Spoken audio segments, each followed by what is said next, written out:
निवडणुकीच्या शेवटच्या टप्प्यात भारतीय जनता पक्षाच्या नेतेमंडळींचा नवीन प्रयत्न सांगतो की Sunil Shelke EVM machine hack करतो.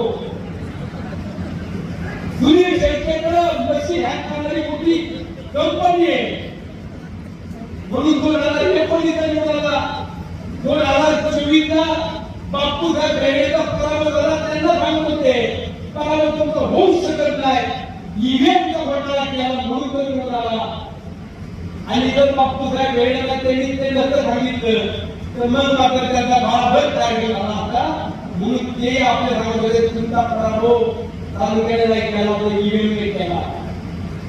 जसं त्यांनाही कळलं की ईव्हीएमचा घोटाळा नाही, त्यांनी घोटाळा केला तेव्हापासून त्यांनी सांगितलं तुम्ही तुमचं राजकारण करा. नगरपालिकेच्या निवडणुकीला परत हळू घालायचं ईव्हीएमचा घोटाळा नाही वाटत, पण काय सांगता येत नाही. आता पंचायत समिती जिल्हा परिषदेला या बाबांनी काय करावं.